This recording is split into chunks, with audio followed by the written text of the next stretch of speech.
Hi everyone, and welcome to Die Hard Sooner Report. I hope everybody's having a great day, great night. And of course, it's Lincoln Riley's birthday today. So if you see the head coach out and about, wish him a happy 35th birthday. And this is one of the first times that I've been covering Oklahoma that the media bought him a birthday present.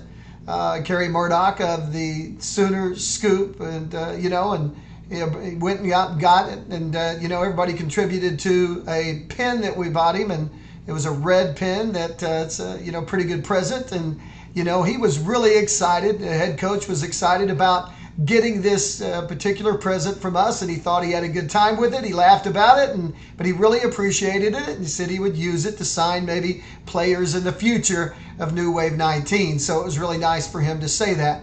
I asked him about Addison Gumbs and what he could add to what he told us about what's going on with him. And he said there's no bad blood between the family or Addison or the team itself. He said this was just something that maybe had been boiling up over the last month or so, even though Addison looked like he was going to be the starting Jack linebacker before he hurt his knee the last day of practice before the first game. So, that only caused him to become more maybe not depressed is not the right word, but to think about maybe he needed to go home to be around his family. As I reported earlier, his father has decided to stay, coaching football and over the last couple of years and over the next couple of years. And so, with that being the case, it's hard for him to leave his team and to come to Oklahoma to watch the games. And so they had some family issues that Addison just felt he needed to go home and take care of it. So he's actually going to have surgery at home. I got the impression OU is still going to be, in charge of paying for that, and he's going to rehab it at home. I also got the feeling that maybe the door isn't totally closed for Addison to come back because they told him to go home and think about some things. He has withdrawn from school. OU doesn't get the impression he's going to go to school. That's going to put him behind academically. I got a feeling somebody will get a hold of him and say, hey, at least you need to go to a junior college or something, and you need to, keep your academic schedule on course because you have to pass 24 hours each semester to be eligible for the next year.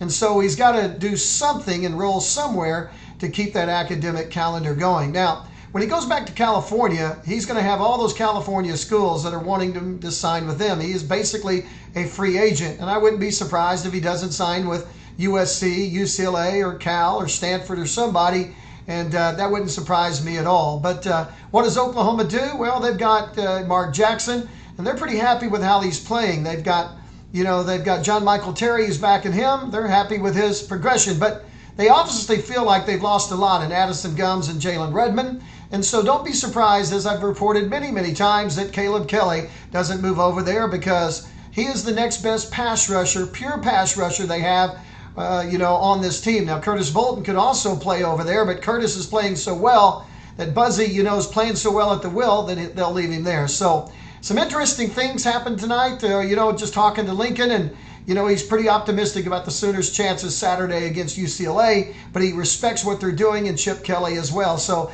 that's going to be interesting, that's for sure, down the road. And they want to get Kenneth Murray going too. Kenneth didn't have a tackle or an assist in the first game, even though they say he didn't bust many assignments either, that the plays kind of went sideways and got away where he wasn't really involved in it, but they hope to get him on the scoreboard this upcoming Saturday against UCLA. Thanks for listening to Die Hard Sooner Report. Pass the word about the site and tell everybody how much you're enjoying the site if you are. And don't forget, you can comment on each one of these reports, and I would love to converse with you on this site like we used to do on the message boards as well. God bless. Have a great day, and Boomer Sooner, everybody.